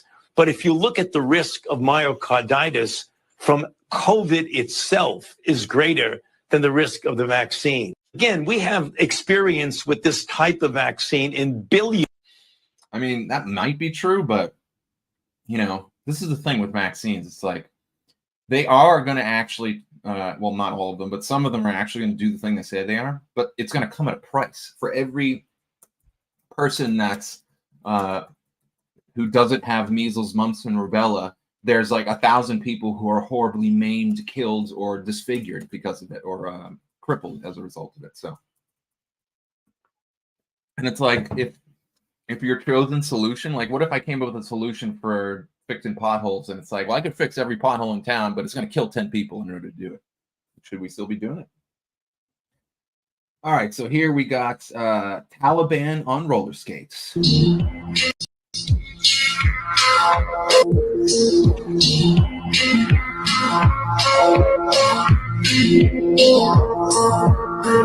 Graceful. Harvard just want to be a hard target to hit. That's funny. So there you go. What is? I just wish I understood the. I don't know what story it is. behind this. No, Chris Paul actually shares. No one called us hotter than I did. Taliban on roller skates with machine guns in their hands patrol the streets of Kabul. That's hilarious. That's wild. All right, so let's see here. We got U.S. government. Okay, we'll just play a little bit of this. My name is Tara Rodas, and thanks to the bravery of Aaron Stevenson, and thanks to Project Veritas and James O'Keefe for publishing the story, I was sitting on the Pomona Fairplex emergency intake site processing unaccompanied children. So you may know that children were coming to this country from other countries. We were taking them into the care, HHS, and then delivering them to sponsors, unvetted sponsors throughout the United States. So because one whistleblower came forward and because one organization was willing to tell the truth, I was able to then uncover and report that the US government is the middleman in a large-scale, multi-billion-dollar child trafficking operation. We literally have government-sponsored, taxpayer-funded child trafficking. So one whistleblower coming forward, telling the truth, sets in motion a cascade of things that you could never imagine. So I was very grateful for the opportunity for someone to tell the truth.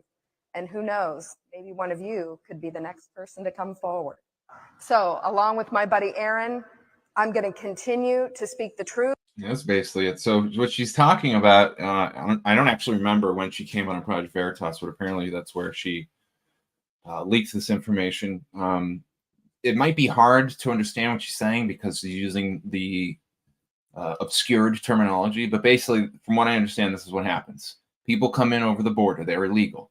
They get, they usually come under some kind of like not amnesty, what's the word? Asylum.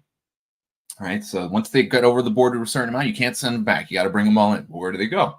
Well, they're getting shipped off to all these different places.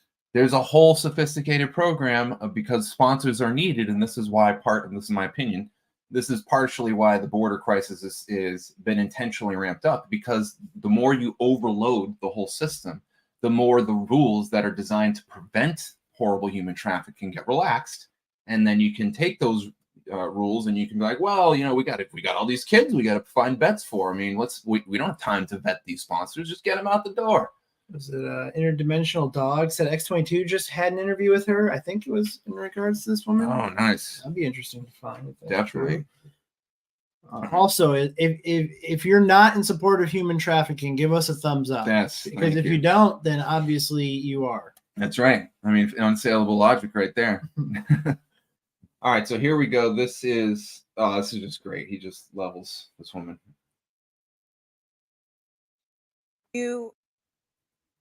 All right, here we go. Try that again. That language, they live like vermin. Do you believe that that is, as your Republican colleague Chris Christie has said, neo-Nazi rhetoric? This is a classic mainstream media move. Pick some individual phrase of Donald Trump, focus on literally that word without actually interrogating the substance of what's at issue. The word was chosen for a reason. We are in the middle of a cultural war in this country. The well, word you know was what? chosen for a It's reason. actually describing a series of behaviors. You have Antifa and other related groups that have been burning down cities for the last 3 years in this country. Would you describe them as wildly vermin? violating the rule of law. We have an invasion on our southern border. We have millions of people crossing our southern border. Let's talk about the substance of why we have to recognize that we're not in ordinary times. Would you so use the that language vocabulary of the yourself? vermin or not is not what's important. Well, I haven't used that language. So you would can look you? at my track record on the campaign trail. I talk about the issues. We all talk about them differently. But what I'm not going to do is play some game of focusing on some word that somebody else said without ignoring entirely the substance of what we're actually talking about. A border crisis of historic proportion. Economic stagnation we haven't seen in 50 years. A national identity crisis and the loss of national pride in the next generation that's potentially existential for this country. Let's talk about our dependence on China. Today, we're actually talking about Xi Jinping, picking on Donald Trump's word vermin to talk about that status quo. You know what's vermin? What's running around San Francisco on a given day before Gavin Newsom cleaned it up on a dime to roll out the red carpet for Xi Jinping. If he could do that for Xi Jinping, he could have done it on an ordinary day. And yet we're here sitting talking not about the substance of that, but on one word that Donald Trump said in some speech in Miami. This is what's wrong with the mainstream media. Focus on the substance and let's have an actual policy debate rather than talking to a presidential candidate instead of the policy substance of what's actually going on in the country, picking on some word that Donald Trump said on a certain day and asking me for comment on it. Give me a break. I mean, I don't know how anyone could watch that and be like, that was amazing. Like, I love that he called them out on that. Just so wonderful. I love it. It's great. All right. Don't forget to hit the likes and thumbs up, guys, because, well, you check the chat to let you know what that means. Yeah, there's a lot on the table.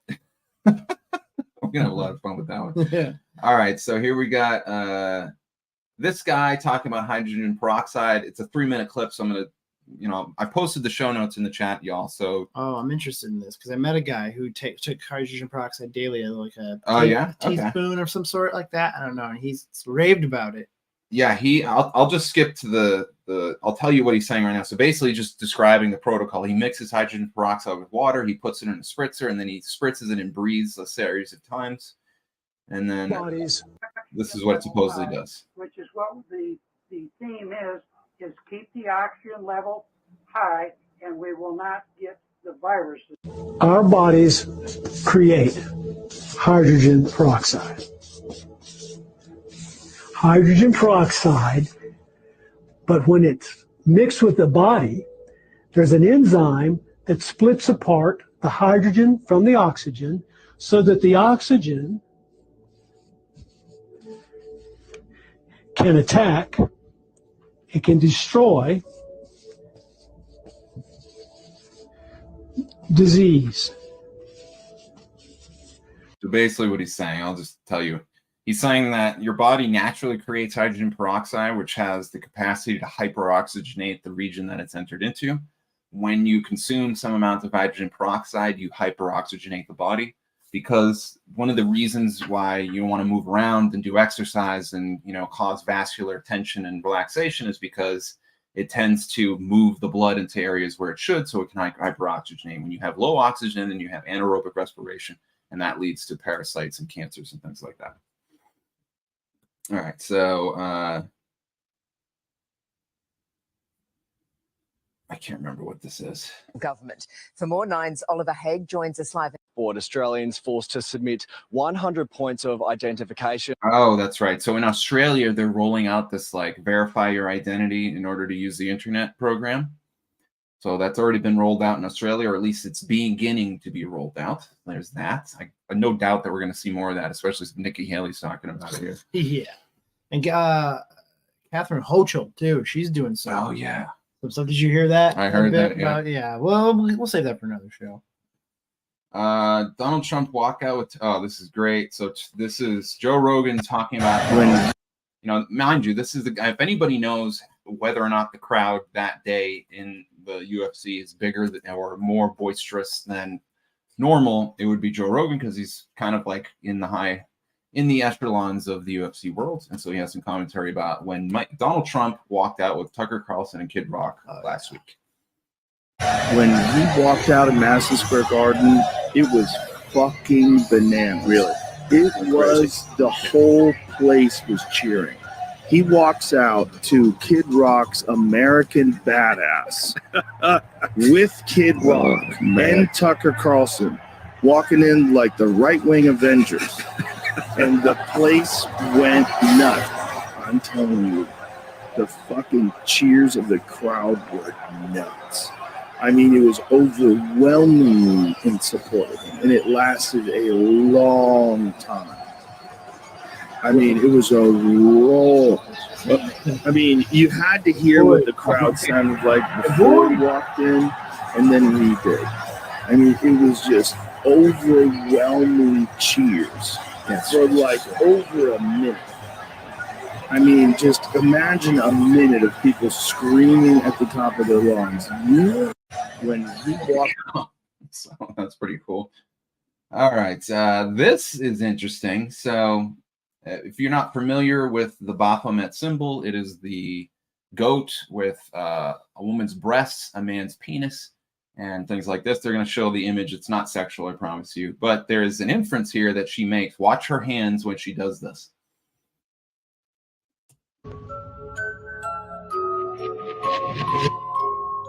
And her face.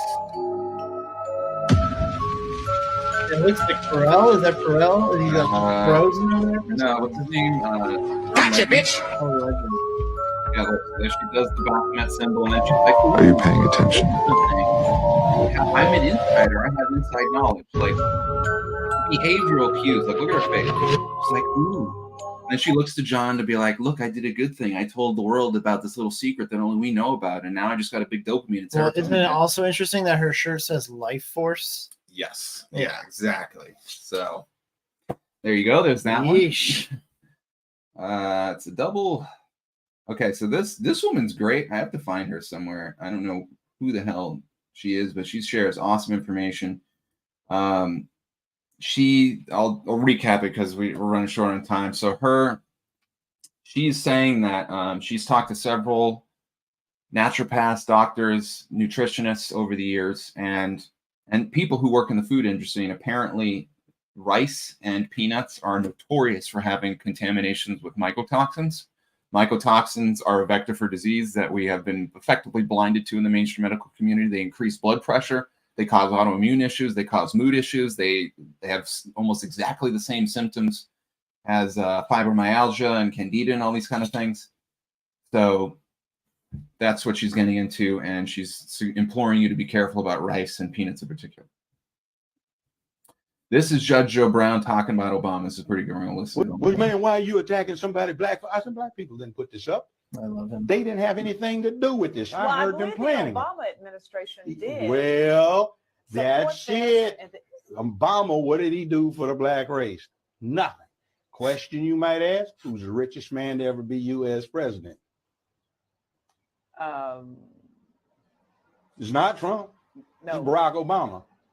You know how? His adopted father, Lolo Soetoro, was one of the 10, 15 richest men on earth. And when he died, he left a trust fund in Indonesia with 3 equal beneficiaries. Barack Obama, then known as Barry Soetoro, because he was adopted, and his 2 siblings. So he has a whole false claim about what his background is. But when he got in the White House, he'd been working for a law firm that represented his daddy. He got lauded by Goldman Sachs, who financed most of his daddy's American investments. He protected British Petroleum when they had the blowout in the Gulf, because guess what? His trust fund had heavy investments in BP. So we get through this whole mantra, and even affordable care, Obamacare. You know who drafted it? Senior Tennessee Republican Senator Dr. Bill Frist, when he was Republican Senate Majority Leader. Why? His family founded Blue Cross, Blue Shield, and most of the HMOs. His family's making a killing. So he retired from the Senate in 2010 when the Obama administration got passed his drafted act from 2003. It's his game. And I don't have any problem with Trump either.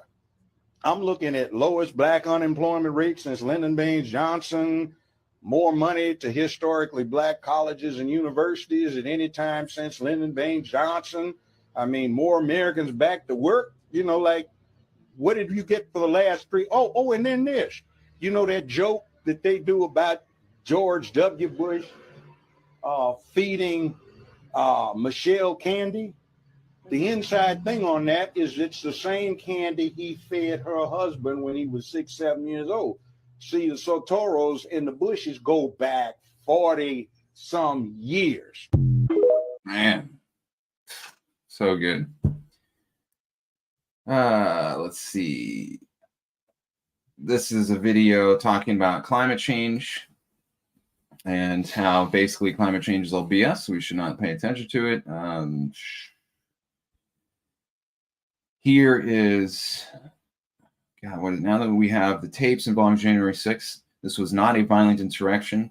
We were told it was. Let me enlighten you on what actually happened that day. Flashback on January 4th, 2021, Pence promised that he was going to hear all the objections and the evidence in reference to the massive irregularities and voter fraud in the 2020 election. Pence never got to hear those electors air their objections or evidence. The January 6th event at the Capitol was the means Pence used to not justify giving electors their day in Congress. Pence claimed the acts by Trump and his supporters were so heinous that he was just going to certify the election the next day. Yeah, this is the same BS he's been saying for the past, since he was on the campaign trail. Like, I have a constitutional duty. No, you don't, dude. If you think you got a constitutional duty, you should have never been in office in the first place because you have like a second grade level comprehension of the Constitution. We'll know that. So basically what he's arguing here is that now that we know that through the January 6 tapes that have been released that there was a coup that happened, and maybe that's why Pelosi gave Pence the coin. What was it, like the day that the inauguration happened or something like that? But anyway, there was that video from that. So, all right. Here we have citizens in California have enough, and they're tearing down CCP flags in San Francisco. Look at this. It's just like people running down, ripping CCP flags off of the fences. It's pretty cool. It's like getting hot, rowdy. All right.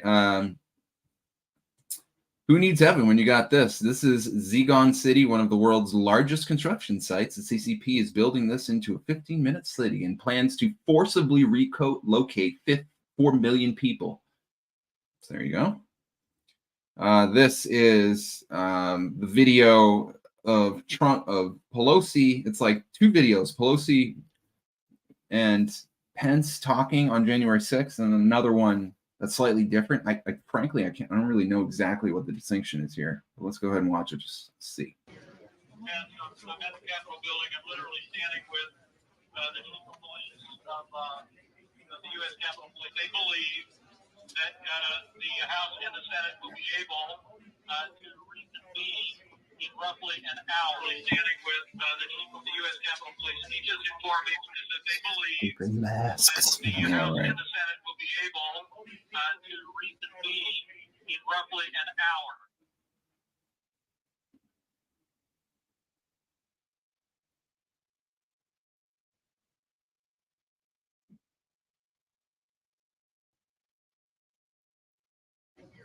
I'm at the Capitol building. I'm literally standing. How would they get rid of grassland? I don't know. The U.S. Capitol Police. They believe that the House and the Senate will be able to reconvene in roughly an hour. I'm standing with the chief of the U.S. Capitol Police. He just informed me that they believe that the House and the Senate will be able to reconvene in roughly an hour.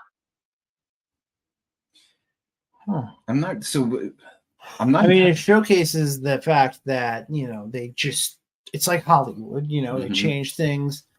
Maybe it seemed like the one that actually aired on CNN had Grassley in it. That's what it looked like, right? But I could see why they might want to get him out if they wanted to make it seem, I don't know. I don't get it. I don't get what they're, I wish there's a little more context provided for what the point is. But it just reminds you that, look at, they just doctor this stuff all the time. It's like, how can you believe anything with the way they change stuff? Mm-hmm. All right. So here we got a new device called the LeviPrint.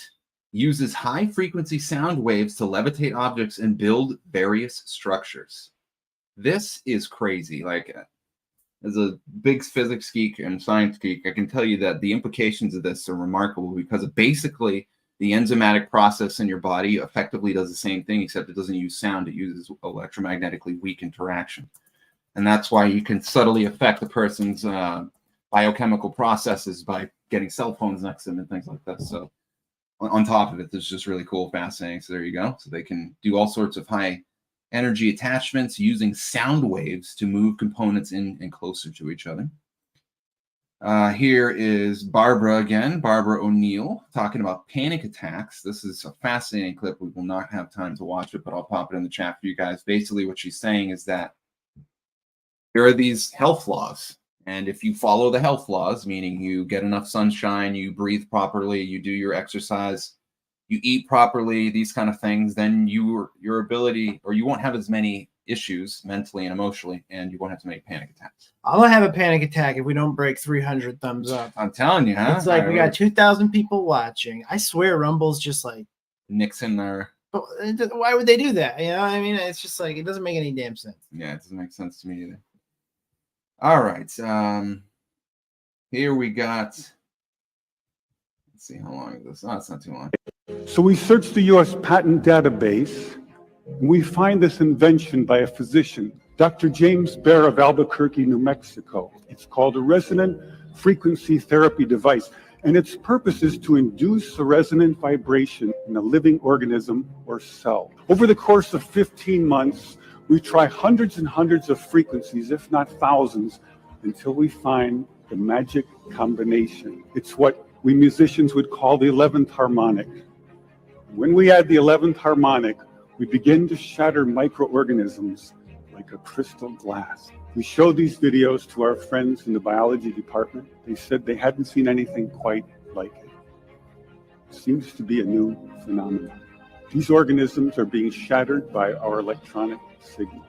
We now know that cancer is vulnerable between the frequencies of 100,000 hertz and 300,000 hertz. Leukemia cell number 1 tries to grow a copy of itself, but the new cell is shattered into dozens of fragments and scattered across the slide. Leukemia cell number 2 then hyperinflates and also dies. Leukemia cell number 3 then tries to make another cancer cell. The new cell is shattered and the original cell dies. All right, there you go. So this is talking about what I've discussed before called sympathetic vibratory physics or entrainment. It's basically the idea that you can affect the movement and operation of a system of motion by sending signals to it. With respect to this, they're talking about healing or destroying cancers using resonant frequencies that act as an antithesis to cancer, because cancer has a certain resonant frequency associated with it. So if they can do that with cancer, first of all, that's pretty cool. They can nuke cancers using electromagnetic resonant frequencies, something we've heard about for a long time now. But if they can nuke them with these frequencies, is it possible that the opposite frequency does the reverse? It creates a more hospitable environment for cancers. Pretty interesting. Someone in the chat said Rife 2.0. Exactly. All right, ladies and germs, let's hear from one of our lovely sponsors here. Where is he? Who's? 304. All right. Are you ready to embark? Oh, 1 second. It's up there. Okay. Are you ready to embark on a journey to America's heartland through its natural mouth-watering sweetness? Look at that. I know, huh? From a small town in Nebraska, Benson Honey Farms brings you just that and more. Indulge in the authentic, unpasteurized, 100% natural honey, a product of diligent bees working the fields of wildflowers. It's as raw and robust as the spirit of Badlands. Craving something sweet? Their honey-infused candies capture the essence of Nebraska. Each bite is delightful taste of home. Benson Honey Farms is a celebration of the America First spirit, a symbol of the resilience of our homeland. Embodying the spirit of Badlands, their family-run operation is a reminder that the true flavor of America lies in its heartland. Benson Honey Farms, proudly American, naturally delicious. Visit badlandsmedia.tv/honey today and bring home the taste of the heartland. All right, ladies and gentlemen, thank you so much for watching the Vigilant News Show. You all have a wonderful Turkey Day, Thanksgiving, family time. Don't forget to check Ryan's article out. And we'll see you next week on Vigilant News. Much love and take care. Don't forget to hit the thumbs up on this video and help this show get on the Rumble leaderboard. Another way you can support Badlands for free is by becoming a Badlander. Head over to badlandsmedia.tv, click Connect from the top menu, then become a Badlander. Once registered, you can download clips from your favorite Badlands shows to share on your social media accounts. You can also print out flyers and stickers that you can hand out at an event. Let's keep growing our community because we are the news now. Thank you so much for joining us, and don't forget to hit the thumbs up on this video. And a special thank you to all of our advertising partners. Please remember to shift your dollars to support those businesses that support Badlands Media.